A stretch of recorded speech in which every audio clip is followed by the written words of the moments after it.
한 주간 잘 지내셨나요? 네. 날씨가 많이 더워졌습니다. 네. 그냥 가만히 있어도 이렇게 땀이 줄줄줄 나는 이런 날씨. 그런데 갑자기 이번 주에 우박 떨어진 거 보셨나요? 네. 운전하는데 제 아들이 아빠 우박이야 이러길래 무슨 소리야 지금 5월 달에 말도 안 되는 소리 하지 말라고. 그 내려주고는 돌아섰는데 우박이 우두두두두 떨어지는 거예요. 네. 이- 막 이상한 날씨들이 왔다 갔다 합니다. 올여름엔 더 덥다고 하는데 다들 건강하시고 또 이렇게 어려운 상황 가운데에서도 나라의 어려움이나 경제의 어려움이나 이런 상황 가운데에서도 우리 모두 굳건히 우리의 자리를 지키고 믿음을 지켜가는 그런 우리 모든 성도들 될 수 있기를 간절히 바랍니다. 교회 하나됨을 이룬다는 것이 참 쉽지 않습니다. 그럼에도 불구하고 우리는 그 교회의 하나됨을 위해 끊임없이 애를 쓰고 노력을 해야 합니다. 고린도전서의 말씀은 우리가 잘 알지만 고린도 내에 발생하고 있는 여러 가지 문제들을 이야기합니다. 그 가운데 특별히 4장까지는 고린도 교회의 가장 고질적인 문제, 분열의 문제에 대해서 이야기를 하고 있습니다. 교회 분열이 일어나게 된 그 이유, 그 원인 중 하나가 무엇인가? 오늘 말씀에서는 사역자들에 대한 어떤 인간적인 판단, 그리고 그로 인한 성도들 간에서 일어나는 분열, 그것이 원인이라고 이렇게 이야기를 합니다. 그래서 그것을 멈출 것을 4장 1절에서 5절까지 이야기합니다. 예수 그리스도의 일꾼으로 부름을 받아 하나님의 일을 맡고 있는 청지기이기에 모든 평가와 판단을 하나님께 내어 맡기라, 이렇게 이야기를 하고 있는 것이죠. 그런데 오늘 말씀을 들을 때 전제해야 되는 것이 있습니다. 오늘 말씀을 살펴보면 사역자와 성도를 이렇게 나누어서 이야기를 하고 있는 듯 보이지만 실상은 사역자의 모습 그리고 성도의 모습, 그 가운데에 부족한 부분은 함께 채우고 그리고 필요한 부분들은 본받아 배워가야 할 것을 이야기하는 겁니다. 결국 교회의 분열, 나눔, 교회를 하나 되지 못하게 하는 일들에 대해 우리가 어떻게 하면 교회를 하나 되게 할 수 있는가, 그 일에 대한 이야기를 하고 있다는 것, 그것을 전제로 잘 하시면서 오해 없이 말씀을 들으시기를 바랍니다. 오늘 본문에서 보면 스스로 왕이 된 듯한 왕 노릇하고 있는 그런 성도의 모습을 이야기합니다.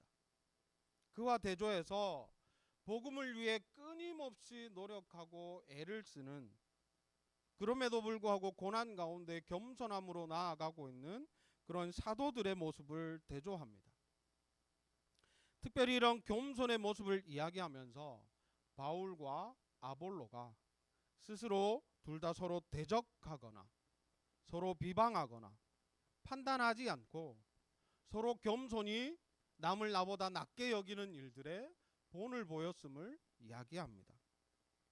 여기에 본을 보였으니 라고 6절에 기록되어 있는데, 이 단어는 변형시키다, 변장하다 라는 뜻을 가지고 있는데, 여기에서 특별히 의미를 더 부여한 것은 내가 의지를 가지고 자기에게 적용시키다, 이런 의미를 가지고 있습니다.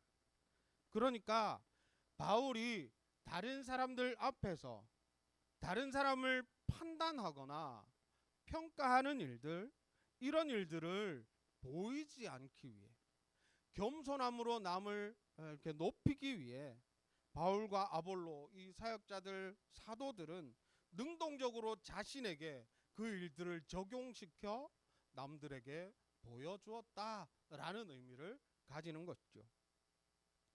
바울은 앞서 사용한 여러 가지 비유들을 통해 바울과 아볼로의 관계를 이야기합니다. 심는 자와 물을 주는 자, 터를 닦는 자와 건축자, 이런 협력자로서의 서로 상호 보완적인 그런 관계가 있음을 알려왔습니다. 자신과 아볼로의 관계를 분명하게 그렇게 드러내고 이야기했으나 고린도 교회에는 의도한 바와는 다르게 바울파와 아볼로파 이런 경계가 나누어지고 서로 이렇게 분열되는 모습을 보였던 것죠. 그들이 이처럼 서로를 판단하지 않는 것은 그들의 삶을 살펴보며 살아가는 많은 성도들, 그리고 무엇보다 모든 것을 판단하실 하나님을 의식하며 지내고 있음을 보여주는 것입니다. 하나님 앞에, 성도들 앞에 바른 교회의 모습이 어떠한 것인가, 그리고 하나님께서 기뻐하시는 모습이 어떤 것인가를 계속해서 스스로에게 적용시켜 가고 있기 때문에 더욱 애를 써서 본을 보이는 그런 모습을 보였다 하는 것이죠. 그러니 이 본을 보인 모습 그대로 고린도 교회의 모든 성도들은 이를 본받아서 서로를 나누거나 서로를 판단하거나 나 자신이 너보다 더 낫다라고 여기는 이런 모습에서 벗어날 것을 권면하고 있는 겁니다. 이를 위해 앞서 기록한 말씀들을 기준으로 해서 그것을 벗어나지 말라고 이야기합니다.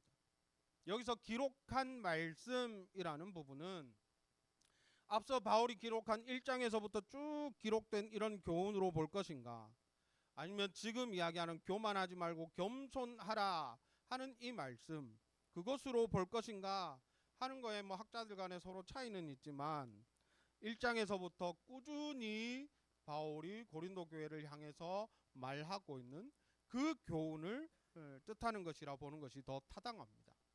왜냐하면 뒷부분에 보면 우리에게 배워라는 이런 표현들이 자주 등장하기 때문이죠. 무엇이 되었든 이 모든 교훈들을 통해 가르치고자 한 것은 서로 대적하여 교만한 마음을 가지지 말라 하는 것입니다. 그 마음이 필요한 이유는 분명합니다. 교회의 하나됨을 위해. 바울은 고린도 교회 분쟁의 원인을 성도들의 교만, 그것이 하나의 원인이라고 이야기합니다. 이런 가르침은 이후 18절, 19절 말씀에도 기록되어 있고 5장 2절, 8장 1절, 13장 4절 이렇게 계속해서 여러 번 반복해서 말하고 있습니다. 여러 번 반복해서 말하고 있다라는 부분은 말 그대로 중요한 부분이라고 이야기하는 것이고, 그 문제가 심각하다고 이야기를 하는 것죠. 분쟁과 분멸, 그것이 분명 그들 각자가 따르는 지도자를 자랑하면서 발생한 것이라고 이야기하는 것이고, 그 분열로 인해 나타나는 모습들이 결국은 서로 시기하고 서로 멸시하며 파벌 간의 싸움들이 일어나는 모습들이 일어났던 것을 지적하는 겁니다. 앞서 말씀드린 대로 바울과 아볼로는 그런 모습을 기대하지 않았습니다. 서로 본을 보이면 그것들을 잘 본받아 교회가 아름답게 서로를 섬겨가며 하나 될 것이라 여기며 가르쳐 왔습니다. 그런데 교인들은 아볼로를 비교하여 바울을 더 높이거나 혹은 누군가를 깎아내리는 것으로 분쟁을 일으키는 모습이 나타났던 것이죠. 이에 대한 해결책으로 바울은 6절 말씀에 기록된 대로 기록한 말씀 밖으로 넘어가지 말라라고 이렇게 이야기를 하고 있는 것입니다. 성경에서 말하는, 또한 바울이 지속적으로 가르쳤던 그 가르침 가운데엔 서로 분열되는 것, 나누어지는 것이 결코 나와서는 안 되는 모습이었던 것이죠. 이후 7, 8절에서 바울과 아볼로 그리고 복음 사역자들과는 다르게 스스로 왕노릇하고 있는 그런 고린도 교회 성도들의 영적인 교만을 지적합니다. 세 가지의 질문을 통해 교만을 지적하고 왜 교만하지 말아야 하는가에 대해서 근본적인 이유를 제시합니다. 먼저 살펴보면 7절 말씀에 누가 너를 남달리 구별하였느냐 하는 질문입니다. 당시 고린도 교회 성도들은 파당을 만들고 서로를 구분했습니다. 그러면서 그거의 원인이 되었던, 그 기준이 되었던 것이 무엇이냐? 자기가 받은 은사, 내가 받은 은사를 가지고 그것을 자랑하고 또 혹은 그 은사를 받지 못한 자들을 폄하하고 낮추는, 구별하는 그런 모습들을 보였던 것죠. 하지만 하나님께서 모든 성도를 구별하여 성도로 불러주시고 주 안에서 한 몸이 되게 하셨습니다. 한 몸에서 여러 가지의 지체 역할들 감당하도록 하신 것이죠. 무엇이 옳고 그르다, 무엇이 더 뛰어나고 무엇이 좀 모자라다, 이렇게 하신 것이 아닙니다. 그렇기 때문에 성도는 서로를 각각의 지체로 여기고 하나 된 교회의 모습을 이루어가야 하는 것이죠. 그렇기 때문에 더더욱 바울은 고린도 교인들 모두 하나님 앞에서 죄인임을 인정하고 또한 죄인임을 인정함으로 말미암아 하나님 앞에 교만하지 말 것을 이야기하는 겁니다. 그래서 하나님께서 허락하신 그 은사와 은혜를 동일하게 입었기 때문에 누구라도 그 공동체 안에서 하나님 앞에 나만 특별한 은혜를 누렸다라고 주장할 수 없다고 말을 하고 있는 것이죠. 두 번째 질문입니다. 내게 있는 것 중 받지 아니한 것이 무엇이냐라는 질문입니다. 이것은 뭐냐? 하나님으로부터 받은 것, 모든 것이 하나님으로부터 받은 것이라고 이야기하고 있는 겁니다. 그런데 이것을 자신에게서부터 비롯된 것처럼 그렇게 자랑하는 것, 그런 모습을 보이는 것은 정당하지 않다고 이야기를 합니다. 특별히 잘 아시는 대로 12장에서부터 14장까지 고린도전서, 여기에서는 신령한 복에 대해서 언급합니다. 지식, 혈통, 종족, 더군다나 하나님 허락하시는 그 모든 은사들, 그것들이 하나님으로부터 말미암았다는 사실을 잊지 말아야 한다고 이야기를 하는 것이죠. 세 번째 질문은 받았는데 어찌 받지 않은 것 같이 자랑하느냐 하는 질문입니다. 이것은 두 번째 질문과 연결되는 것인데, 모든 것이 하나님께로부터 받은 것인데 왜 그것을 인정하지 않고 자신에게서부터 비롯된 것으로 그것을 여기는가, 그렇게 자랑하고 있는가, 이렇게 이야기를 하는 겁니다. 그것이야말로 고린도 교회 성도들이 보이는 그런 교만의 이유가 된다라고 분명하게 이야기하시는 것이죠. 하나님으로부터 주어진 것이라는 것, 그것이 인정되어진다면 결코 자랑할 수 없고 결코 교만할 수 없는 겁니다. 그런데 이 지금 고린도 교회 성도들은 스스로의 자만심으로 인해 하나님의 영광을 넘보는 그런 교만한 모습을 보이고 있기에 이것을 버리라 라고 이야기하고 있는 것이죠. 이런 교만한 모습 때문에 고린도 교회 성도들은 이미 벌써 배부르고 풍성하고 왕이 되었다, 바울은 단호하게 지적합니다. 이것은 어떤 물질적인 육체적인 어떤 풍요로움을 이야기하는 것이 아닙니다. 그들은 실제 어린아이와 같은 성숙하지 않은 신앙을 가지고 있음에도 불구하고 스스로 영적으로 배부르고 부유한 자처럼 자기 만족 가운데 빠져 있는 것입니다. 반면 그들은 영적인 은사를 풍성하게 받았습니다. 고린도전서 1장 5절에서 7절 말씀입니다. 이는 너희가 그 안에서 모든 일, 곧 모든 언변과 모든 지식의 풍족함으로 그리스도의 증거가 너희 중에 견고하게 되어 너희가 모든 은사에 부족함이 없이 우리 주 예수 그리스도의 나타나심을 기다림이라 라고 말합니다. 그들이 말하는 것, 그들이 가지는 지식들, 이 모든 것들이 그리스도로부터 주어져 있어서 풍성하게 넘치도록 부족함이 없도록 주어져 있다라고 이야기를 하고 있는 것이죠.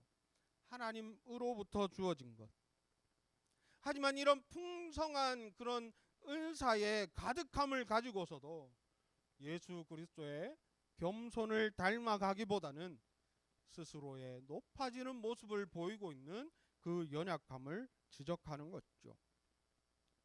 왕이 되었다 하는 그 표현은 그들의 교만이 얼마나 하늘 높은 줄 모르고 있는지를 비유하는 것이죠. 그리고 그들이 누리는 배부름과 부요함과 왕노릇은 결코 완전한 것이 아니며 하나님의 나라가 완성될 그때 바르게 왕노릇할 수 있기를 바란다 권면합니다. 지금의 교만함을 겸손으로 바꾸고 왕노릇하기를 포기해야 된다, 이렇게 이야기하는 것이죠. 사실 육신의 자랑을 굳건히 붙잡고 있는 이들은 영원한 하나님 나라를 소망하며 살아갈 수 없습니다. 이미 만족스러운데, 이미 배부른데 무엇을 소망하고 무엇을 바라며 살아간단 말입니까? 육신의 것은 성도로 부르심을 받은 자들이 바라야 하는 것들이 아닙니다. 우리는 결국 하늘을 소망하며 살아가는 자들이 아닙니까? 하나님의 뜻을 이루며 살아가는 것이, 우리 육체를 통해 일어나기를 바라며 살아가는 것이 바로 성도의 모습이지 않습니까?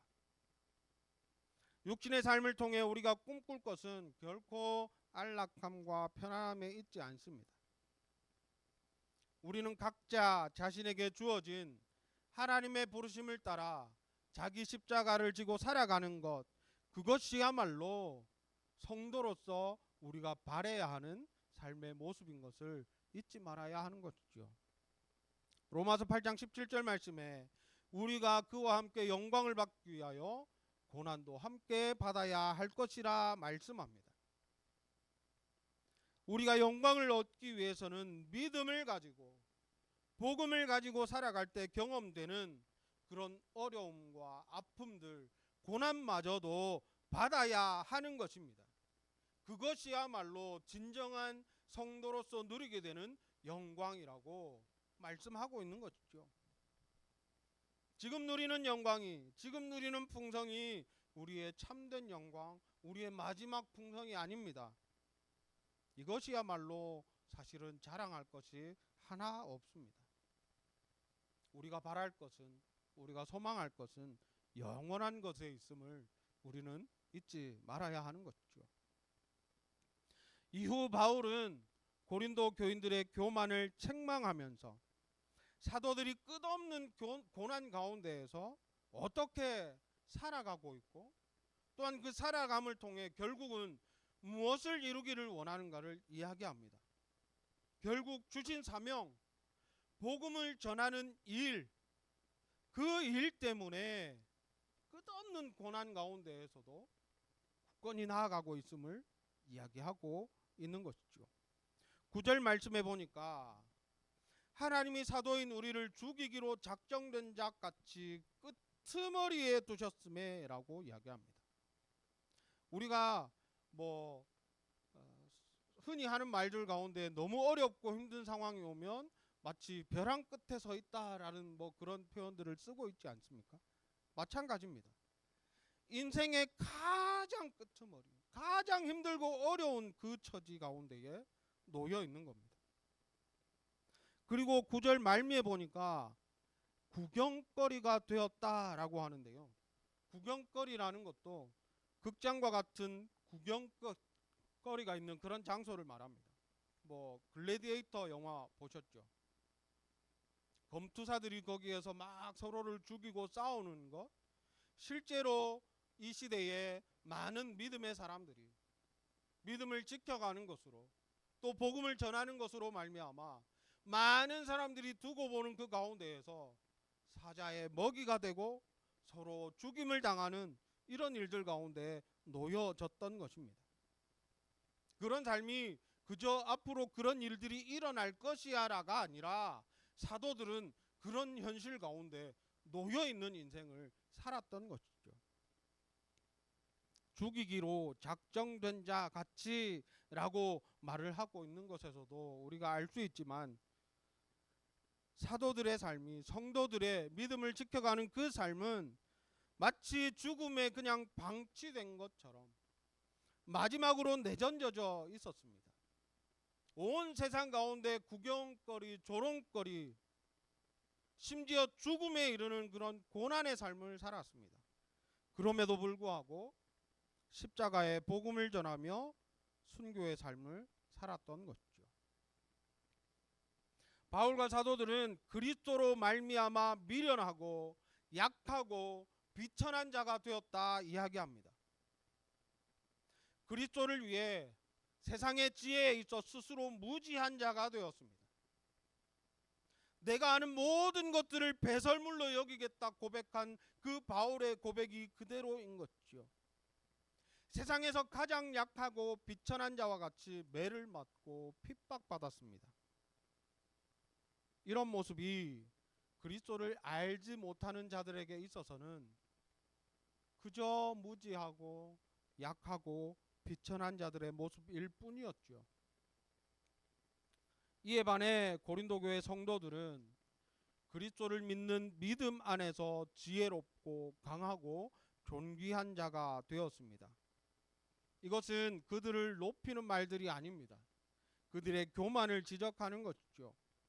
하나님으로부터 받은 것이라 여기지 않고 스스로 쟁취한 것처럼 자랑했습니다. 만약 이를 하나님으로부터 받았다 인정한다면 사도들과 같이 은혜로 인해 또 복음을 위해 스스로 미련하고 약하고 비천한 대로 나아가서야 마땅합니다. 이런 성도들의 그런 영적인 교만함을 에둘러서 질타하고 있는 것이죠. 11절부터는 보다 구체적인 사도들의 현실을 언급합니다.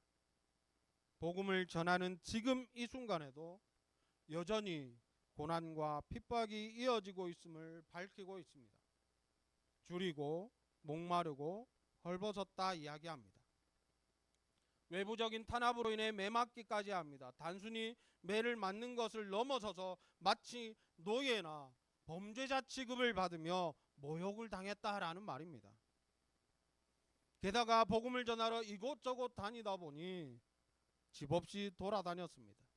생계를 위해 육체적인 노동을 해야 했습니다. 헬라 문화 안에서는 육체 노동을 경멸하는 그런 경향이 있었습니다. 낮은 사람, 비천한 사람들이 하는 일이라 여겼던 것이죠. 그런데 사도들은 전혀 부끄러움 없이 떳떳하게 그 일들을 해갔습니다. 그것은 복음을 전하는 일에 마땅히 필요하다 여겼기 때문에 힘을 다했던 것이죠. 게다가 수고하다라는 표현은 바울이 설교를 하거나 교회를 돌보는 일을 할 때에 자주 사용하는 표현이었습니다. 이를 본다면 육체적인 노동 그것만 집중한 것이 아니라 하나님께서 자신에게 주신 사명, 교회를 돌보고 복음을 전하는 일들, 이 일들 역시도 허투루 하지 않고 열심을 다해 해냈다라는 것이죠. 사도들은 모욕을 받으면서도 축복을 하고 박해를 받으면서도 참고 견뎠다 이야기합니다. 비방을 받으면서도 오히려 남들을 축복하고 더 좋은 길들로 나아갈 수 있도록 권면했다라는 것이죠. 복음을 전하는 일을 감당하는 것으로 인해 바울과 사도들은 오물과 같이 다른 사람들로부터 세상으로부터 천대받고 버림받게 되었다 말합니다. 이렇게 비참한 처지를 당시 유행하던 풍습을 배경으로 이야기합니다. 당시에는 질병이 유행할 때 그 신들의 노여움을 풀기 위해서 그걸 달래기 위해서 악한 자들을 바다에 던져 넣는 그런 풍습이 있었다고 합니다. 그 신들을 달래기 위해 제물로 바치는 것이죠. 이를 연상시키면서 사도들을 대속을 위한 제물로 사용되었다 이렇게 이야기하는 것입니다. 사도들이 세상에서 얼마나 하찮은 것으로 여김을 받고 모욕당하고 배척당했는지를 적나라하게 이야기하는 것입니다. 이렇게 비참한 모습 가운데에 복음을 전하는 일, 교회의 하나됨을 위하는 일을 열심히 하고 있지만 그 뜻대로 그 계획한 대로 되지 않고 이 성도들의 영적인 교만함, 배부름과 풍성함, 왕노릇하는 것이 얼마나 어리석은가 이야기하는 것입니다. 왜 이런 비참한 삶을 살아야 했는가? 왜 이런 삶을 결정했나? 사실은 이것은 사도들만의 몫이 실제 아닙니다. 성도로 부르심을 받은 모든 이들에게 요구되는 모습이었습니다. 이 약함에서, 부족함에서 하나님의 능력이 나타남을 알았기 때문에 기꺼이 이런 삶을 살았던 겁니다. 하나님의 부르심의 뜻이 어떠한지 분명히 알았기 때문에 하늘의 영광을 바라보며 지금의 삶의 비참함과 어려움 가운데에 자신의 삶을 내던졌던 것입니다. 고린도후서 12장 9절 말씀입니다. 나에게 이르시기를 내 은혜가 내게 족하도다. 이는 내 능력이 약한 데서 온전하여짐이라 하신지라. 그러므로 도리어 크게 기뻐함으로 나의 여러 약한 것들에 대하여 자랑하리니 이는 그리스도의 능력이 내게 머물게 하려 함이라 라고 고백합니다.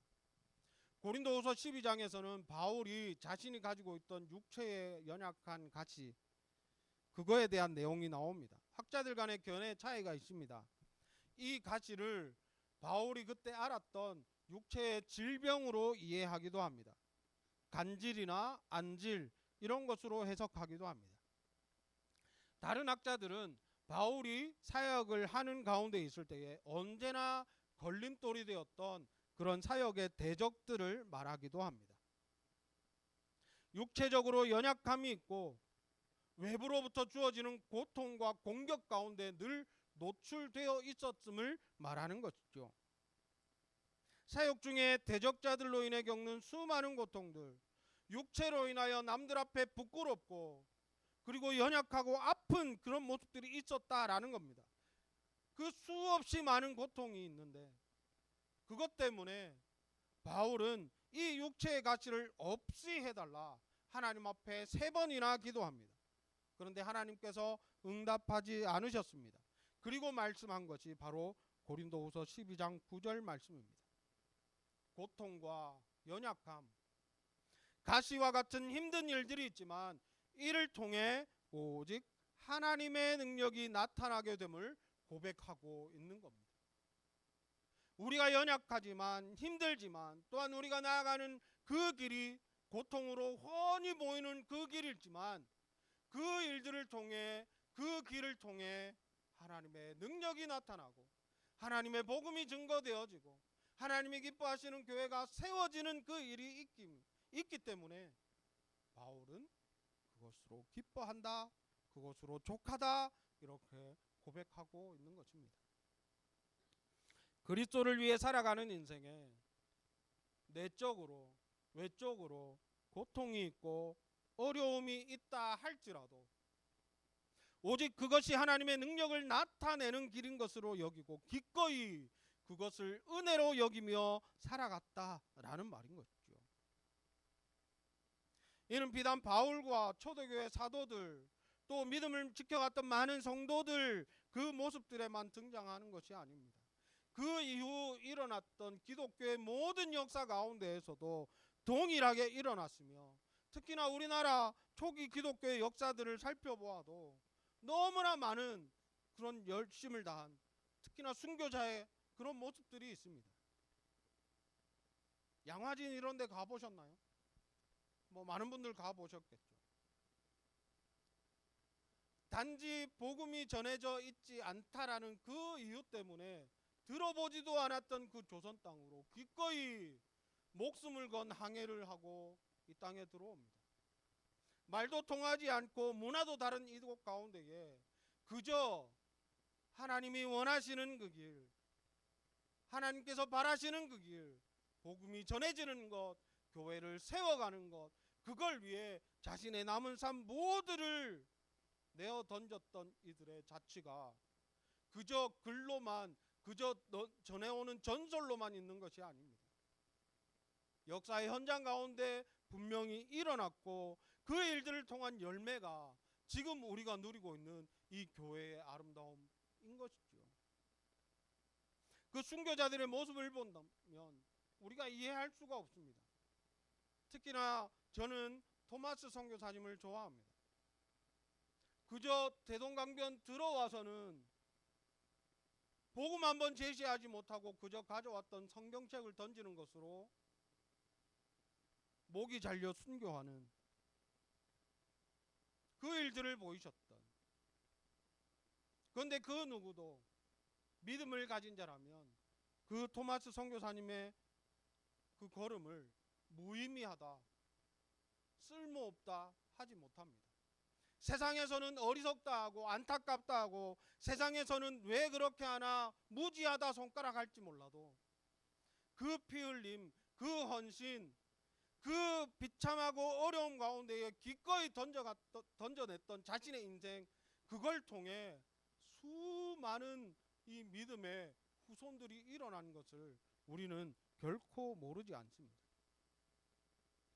그 인생을 통해, 그 결단과 흘린 피를 통해 하나님은 역사하셨고 교회를 세워 가셨습니다. 이 시대를 살아가는 우리에게 무슨 고난이 있는가, 무슨 순교가 있는가 그렇게 생각하실지도 모르겠습니다. 하지만 우리가 너무 아무렇지도 않게 살아가고 있는 이 세상 가운데에서 우리가 바른 믿음을 가지게 된다면 그리스도께서 보이셨던, 또 그리스도의 도를 따랐던 많은 사도들이 보였던, 또한 그 복음을 지켜가는 성도들이 보여주었던 그 올바른 믿음의 모습, 성도의 삶을 우리가 살아가게 된다면 얼마나 많은 순간, 내가 아는 순간 모르는 그 순간 가운데에 믿음을 가진 자들이 세상을 배척하고 손가락질하고 비난하는지 우리는 얼마든지 알 수 있을 겁니다. 우리의 모든 삶이 내 것을 버리고 하나님의 영광을 위하는 인생으로 겸손히 살아가게 된다면 세상은 우리를 내버려 두지 않습니다. 가만히 두지 않습니다. 판단할 것이고 비판할 겁니다. 고통을 쏟아부을 수도 있을 것입니다. 그럼에도 불구하고 우리가 보여야 하는 삶의 모습은 어떠한가? 결코 그리스도인으로서의 삶을 포기해서는 안 됩니다. 세상과 타협해서는 안 됩니다. 믿음을 지켜가는 것, 겸손히 그리스도의 도를 따라가는 것, 그것을 우리는 붙잡아야 하는 것입니다. 믿음을 지켜갈 힘을 달라 겸손히 주님 앞에 엎드려 나아가야 합니다. 그런 영적인 교만함을 내려놓고 하나님 앞에 겸손함으로 믿음의 공동체를 이루어가는 일에 기꺼이 함께 협력하며 내게 주어진 사명 가운데 내게 허락하신 그 역할들을 감당해내겠다 결단해야 하는 것이죠. 이 모든 것들이 그리스도 안에서 행하는 믿음의 모습들이 되는 것입니다. 이 길이 주의 영광을 위한 길이니 나같이 부족한 이도 하나님께서 택하여 부르시고 쓰시는구나 하는 그 감격과 기쁨 가운데에 기꺼이 그 비참함으로, 기꺼이 그 어려움 가운데로 우리의 삶을 내던지고 뛰어가야 하는 것이죠. 그저 교회의 하나됨을 위해, 복음의 능력을 나타내고 증거하기 위해, 오직 하나님의 영광을 위해 우리에게 처하는 모든 비참함과 어려움 속으로 우리는 기꺼이 달려가야 하는 겁니다. 오늘 본문 이후에 바울은 실제 고린도 교회의 성도들에게 마치 비수와 같은 그런 찌르는 이런 지적들, 그 교만함을 버리라고 냉정하게 이야기하는 그 이유를 분명히 이야기합니다. 14절 말씀에 내가 너희를 부끄럽게 하려고 이것을 쓰는 것이 아니라 오직 너희를 내 사랑하는 자녀같이 권하려 하는 것이라 바울은 이야기합니다. 성도의 삶이 지금 현재 바울 스스로가 보이는 그 모습대로 비금 따라오고 있지 못해 안타까움이 있고 염려가 있고 혹은 어떤 안타까움으로 인한 분노가 지금 바울 가운데 있지만, 그럼에도 불구하고 이 말을 하는 이유는 그저 사랑함으로 온전한 성도로 세워질 수 있도록 하기 위해 바울은 이 날카로운 말을 전하고 있다라고 이야기하는 것이죠. 오늘 말씀을 통해 우리들이 분명히 알아야 할 것은 우리 각자에게 주신 하나님의 은사, 하나님의 부르심의 뜻이 있다는 사실입니다. 그 역할들을 겸손히 감당하는 것이야말로 성도로 부름을 받은 우리에게 요구되는 모습이라는 것을 우리가 잊지 말아야 합니다. 무엇보다 그 모든 것들이 하나님의 영광을 위한 길이기에 기꺼이 그런 삶을 살아가야 함을 우리들은 잊지 말아야 합니다. 오직 주신 은혜를 기억하고 정말 멋지고 아름다운 그런 그리스도의 삶을 살아가며 주님 부르실 그때 영원한 하나님 나라에서 놀랍도록 큰 영광을 누릴 수 있는 우리 모두가 될 수 있기를 간절히 소망합니다.